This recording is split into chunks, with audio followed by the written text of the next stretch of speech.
Are you not entertained? I'm Mike Smith, and welcome to the Lowdown.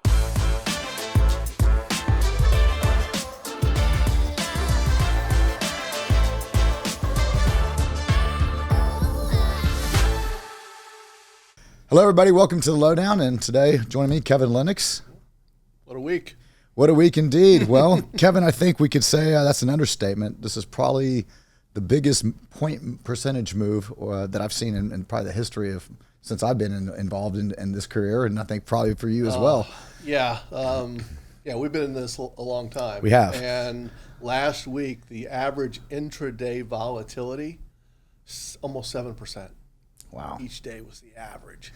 It wound up 5.7% on the week for the S&P 500, which was the best since November of 2023. Well, you know, there's that saying, there's weeks where decades happens. Well, this is exactly right. Why don't you talk us through a little bit about what's created this? I know many people have heard tariffs, right?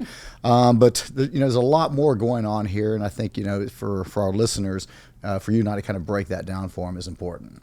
Well, it started with Liberation Day, which was April 2nd. Yes. Funny, we did a show that day that we had to cancel because we did it before the announcement. Yes, we did. The tariffs were a lot more aggressive than expected. The market was not anticipating that. It was so broad-based it even covered the McDonald Islands, which is uninhabited, except for a bunch of penguins. And the idea, we all understand, it would be a great thing to bring some manufacturing back. Yes. But this was a completely heavy-handed way of doing it that really, Wall Street called BS on the magnitude of the tariffs and the time frame to be able to negotiate individual tariffs. I mean, did you expect, I've read Art of the Deal. I'm sure you probably read the book. Did you expect any less from Trump, given what you know about his background? I think you got some bad advice on this one. I know the Art of the Deal, you start off strong, and the other side is surprised by just what you're asking. Oh, they were surprised. And then when it all gets figured out and settled, then he's on the winning side of that versus coming in with a more fair type of offer. I get that. Yeah. This was out of bounds from what Wall Street expected. And interesting, the first year of Trump's presidency, the first time, it was the lowest volatility in the S&P on an annual basis. We came into this whole thing expecting economy first. And there could be some uneasiness around tariffs, but we didn't think it would be like this. So there may be a shift from more Navarro-Lutnick to all of a sudden more inclusion of Bessent, the Treasury Secretary, on these tariffs. I think that would be a good thing. But the market got caught wrong-footed. There were leverage trades that got unwound.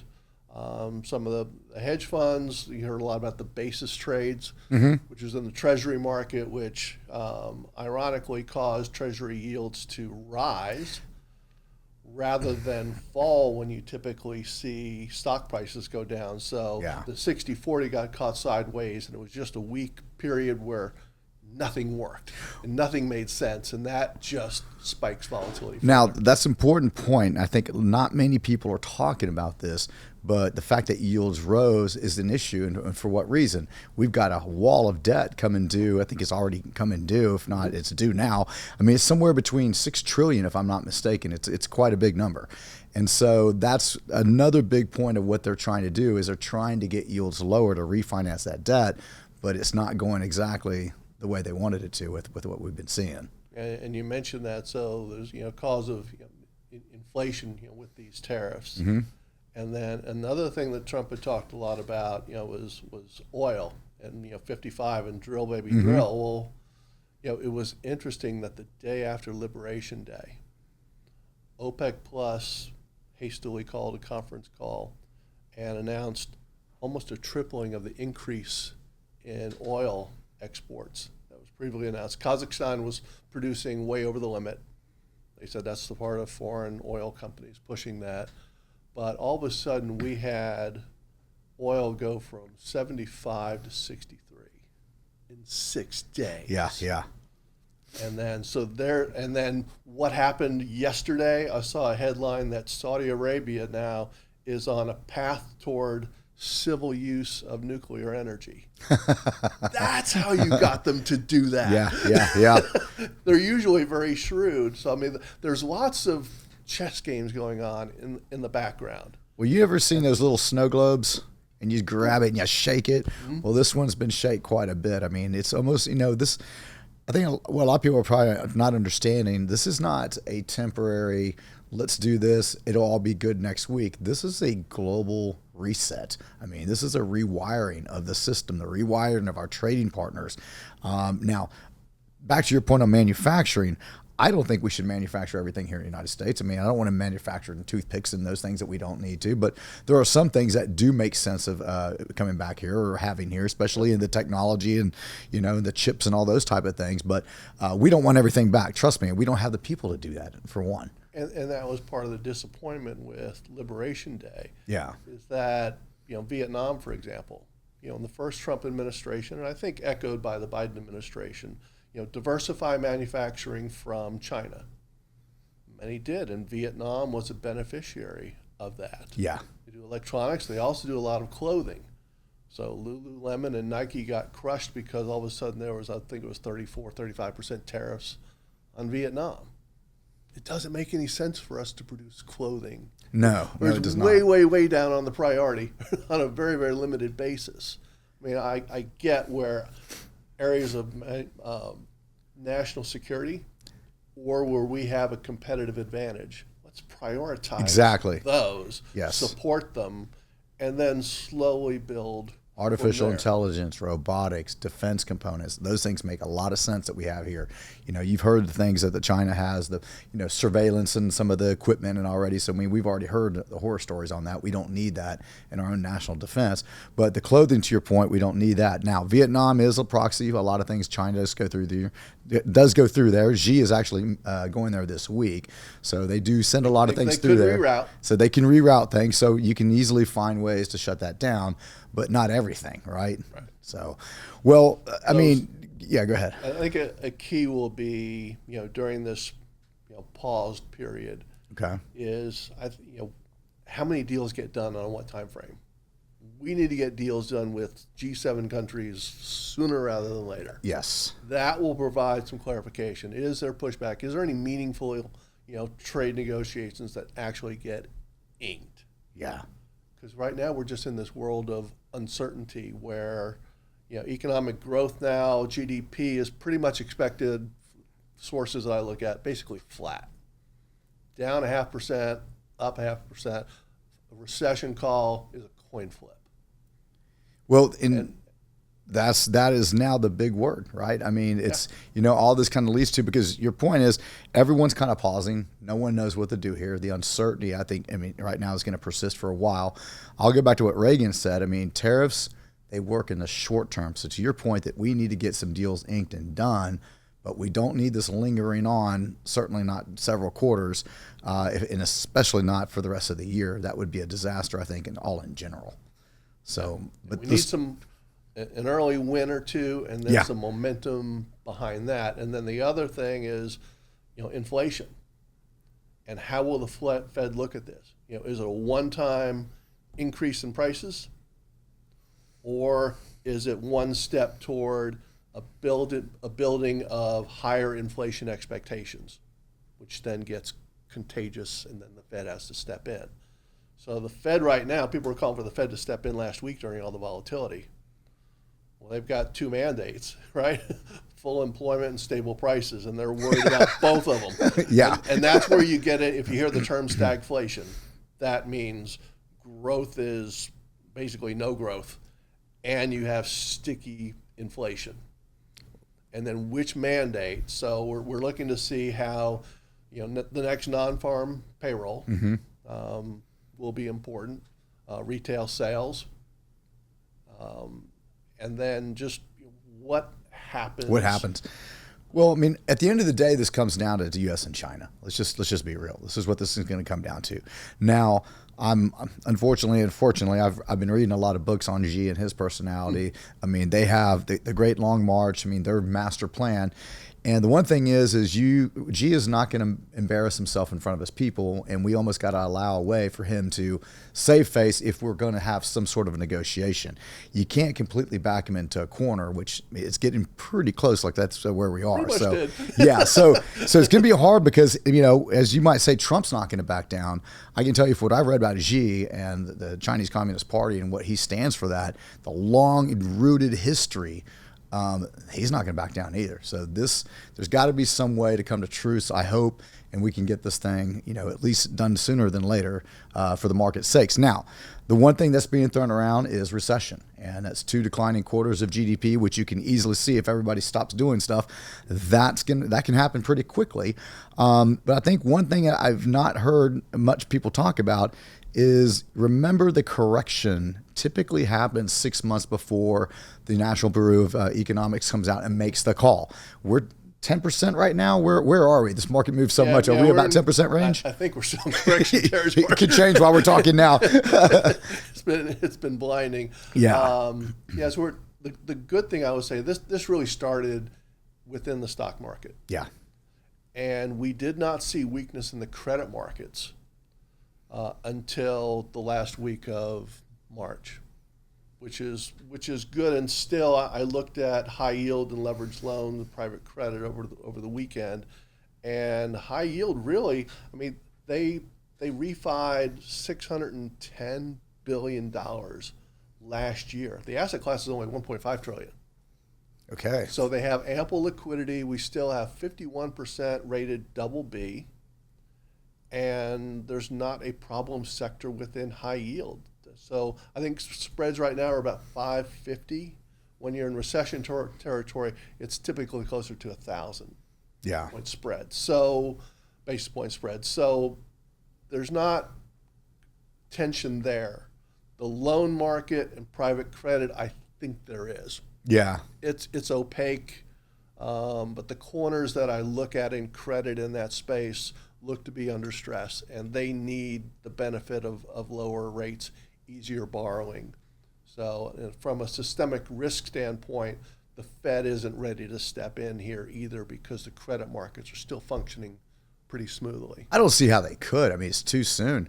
There are calls for it Friday. Yeah, well, we'll see. With Treasury yields going Yeah, up, saying yeah. here's your illiquidity. And there was illiquidity. There was some unwinding of some basis point trades. Oh, yeah. Well, the margin got basically taken out. And then, Yeah, so that's to be.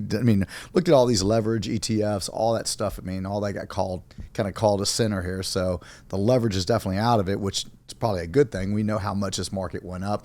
If anything, this is a good reversion to the mean. I think people forget about when markets get extended as long as they've done, even without the tariffs and all this happening.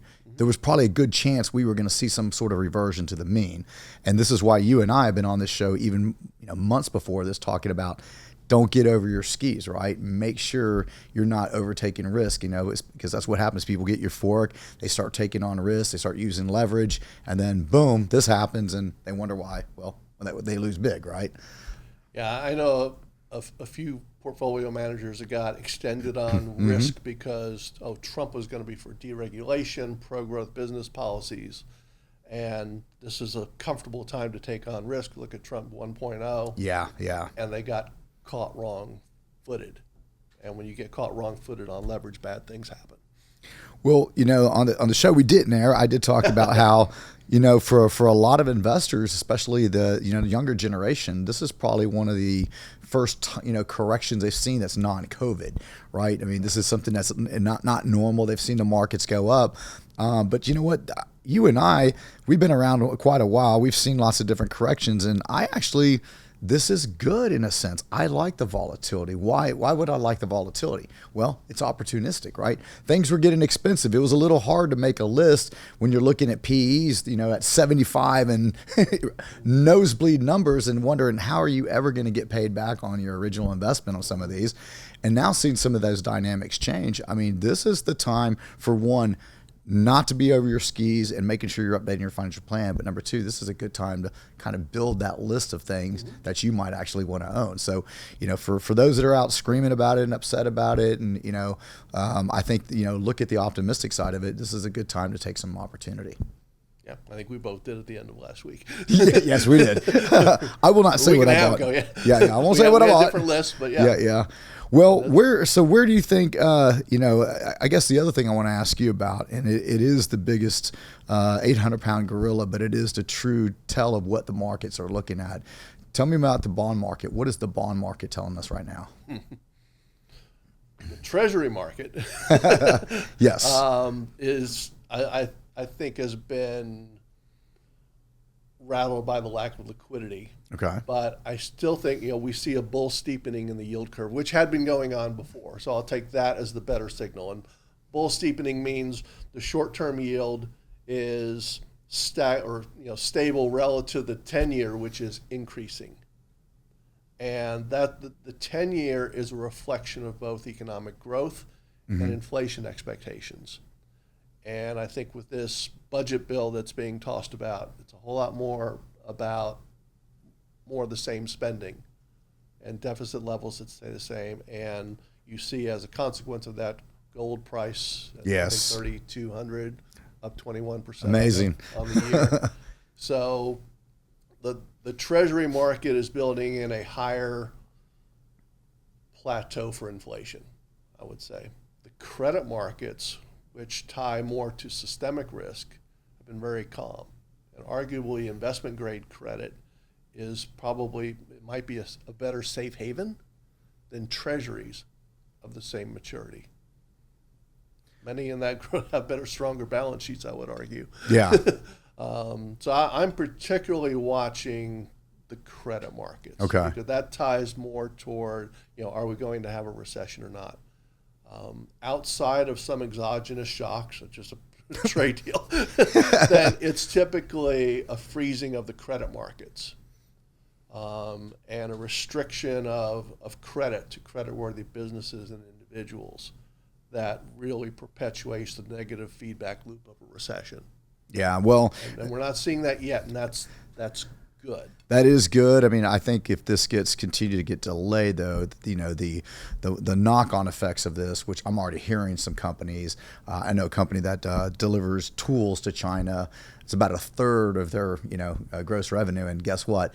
That's been tabled. I mean, so you're starting to hear some of the stories now, and obviously if this doesn't get wrapped up, but it's hard to see that it may. I mean, this could linger for a little while. And the longer the uncertainty continues, then more companies, even if they're not laying off right away, they're not hiring either. Exactly. And individuals. And they're pausing projects, they're pausing CapEx. Those are all things that do what? They add to the calculation of GDP. And then I think for the consumer, I mean, that's a huge risk. I mean, I'm already hearing consumers talking about pausing plans for travel, and we're coming up into the summer, right? So that's going to be where the biggest part of the equation of GDP, 70% is consumer spending. So consumer spending and capital expenditures pausing, that's not good. Yeah, we saw on the CPI report they talked about it as a good thing, but airline tickets were down like 5%. Yeah. And it's a wait and see economy, and the longer that goes on, the more negative. So this tariff issue needs to get resolved sooner rather than later. True. Well, and then I guess what would be the next thing that you're looking at right now, as far as, is it the next Fed meeting, or what is going to be the next thing right now that you're kind of looking for? So there's, along with the at least coin flip chance of recession, now all of a sudden the Fed is expected to cut twice this year. Okay. We will see starting in June. Okay. There's no way, I don't think they would dare it to do it in May, unless the economy really falls over again, which could happen. Which could, at this point, expect anything, right? Yeah. So, well, Kevin, I'll tell you what, this has definitely turned out to be quite an exciting and not boring year. So we're going to have plenty to talk about. But I appreciate you coming on, and we'll definitely be informing everybody here soon on what's happening. It'll be interesting. Thanks for coming.